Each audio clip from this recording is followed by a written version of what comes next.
Hey everybody, welcome back to another one of our hashtag Star Trek Picard Discovery Discussions videos. Today we're going to be doing a little bit of the speculation train as to what may or may not be going on with the Picard show, and I'm going to try to provide an updated timeline graphic for those of you who are trying to keep track of what's going on and when with Star Trek moving forward into the future. Let's jump right into it. So, obviously, as we are now moving on past the Hall H convention panel that happened yesterday for Star Trek, we have a ton of information about the show and what may or may not be happening within it.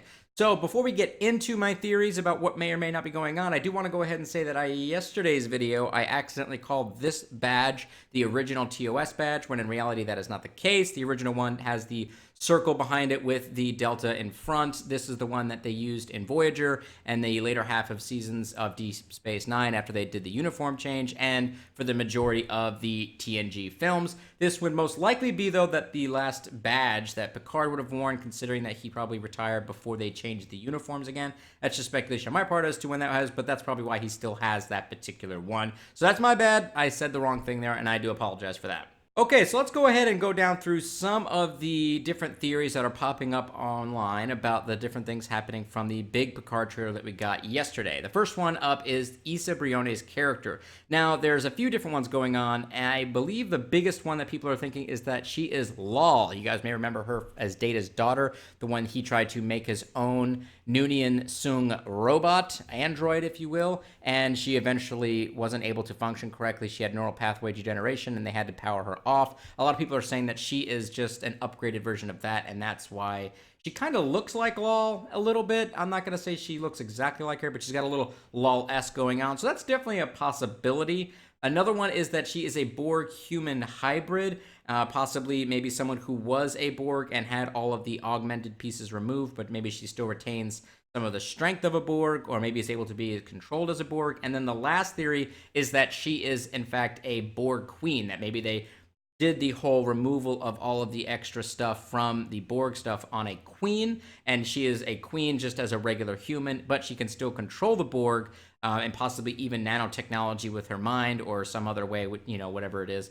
I like that theory the most. I think that she might be a Borg queen that they removed all of the augmentations from, and she still has the ability to control certain Borg-related technologies, and she could be used as a very powerful weapon. That seems to be kind of the theme in the trailer, is that this character is the end-all of things, and she could be the destroyer of worlds, and they say that in the trailer, and then they cut to the Borg cube in the trailer, so I think they're trying to imply that. So I think that's the theory that I'm running with in terms of her character. I don't think it's Lal. I think she just happens to look like her. I think the whole line where she says, "Everything in my being says I'm supposed to be safe with you," that could just be something that she's just feeling as just a general emotion. The last theory on the whole Issa Briones character is that she's Picard's daughter, possibly even a clone that they used from the DNA. I think that stuff is really far out there. I don't think that that's what they're going with at all. Another theory that's popped up on there is based off of the fact that I asked the question of is how did that Captain Picard Day banner get onto what appears to be a ship that Picard is on traveling with his crew. And a theory that popped up that I really like is that some of the people that are in the crew that we see in the trailer are children that were on board the Enterprise D when Picard was in command. And it's possible that somebody just recovered the banner from the Enterprise D crash on Veridian 3. And there's also a dialogue in the trailer that says, "Be the captain that they remember." So it's possible that they remember him being a captain as children, and that they grew up, and now he's utilizing them to try to complete whatever mission he's trying to get done. There was a little bit of a theory there that they were some of the kids that were trapped inside of the turbo lift in the TNG episode, I want to say Disaster, but all of those characters had names, so it's possible that maybe some of them, maybe one of them, or maybe none of them. I just wanted to acknowledge that. I don't think that may necessarily be the case, but I do think, and I like the idea that these are just adult versions of the kids that were on the Enterprise D, and that's why they like Picard so much and are willing to help him.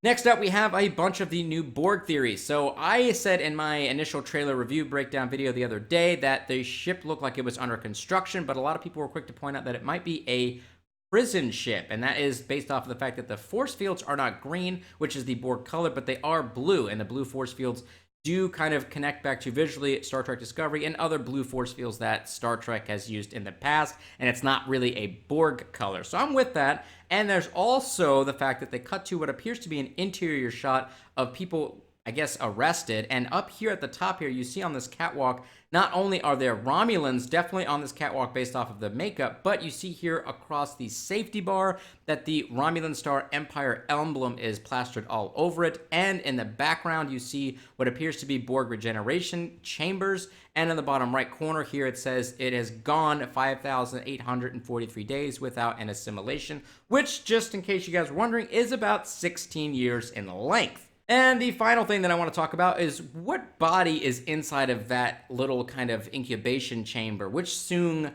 robot is that? Which Soong android is that? And I said yesterday that it was B4. In my opinion, I think it's B4 or Lore's body, and they are attempting to try to get Data's consciousness that he downloaded into B4 either onto Lore's positronic matrix, or they're trying to upgrade B4's and trying to get him back to where he was previously. Some people have theorized that it is just simply Data's body, and they went back after the explosion of the Scimitar in Star Trek Nemesis, and they pieced whatever they could back together. That's why not all of his body parts were present, and they put that inside of there and waiting to potentially revive him at some point in the future.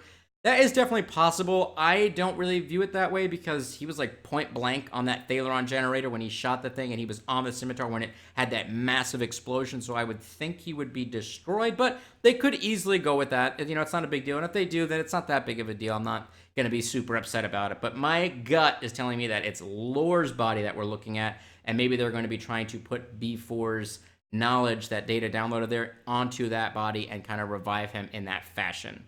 Okay, so the next thing I want to talk about is the massive amount of timeline information. Now, I've done a video a few, maybe months ago that tried to break down what the Picard timeline was and where my estimation of the show would be at, but now we've got a lot of confirmation as to what's going on, and some things are hard confirmed and other things are a bit confusing. So let's go ahead and get into the timeline bit here, and then I'm going to provide you with my theory as to what the plot of the show may be about.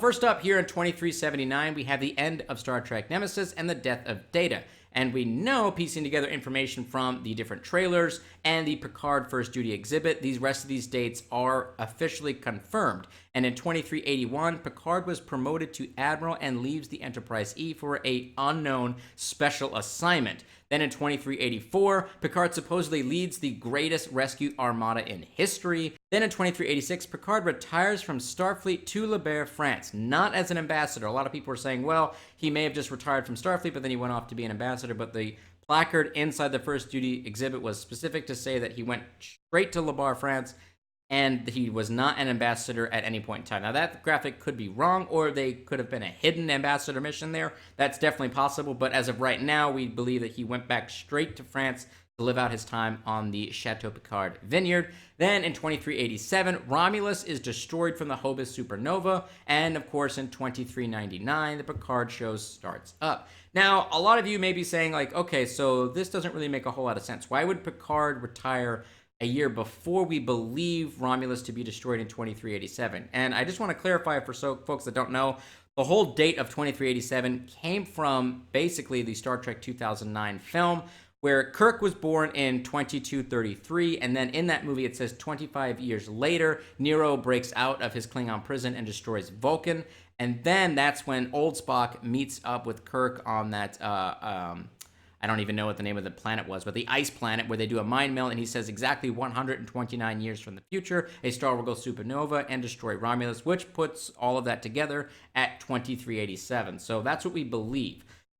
So it's kind of weird, right? So initially we thought the greatest rescue armada in history was to go and save Romulans from Romulus and the Hobus supernova situation. But that was 3 years before we believe that the supernova struck Romulus and destroyed it in 2387. So my thought process is like this. Is it possible that they may be trying to play a little fast and loose with the dates? Is it possible that they may be trying to say that they detected the Hobus supernova going up and that they launched the Rescue Armada in 2384 and quite a few Romulans were saved, and that was what the Rescue Armada was all about, and they were able to get a lot of Romulans off?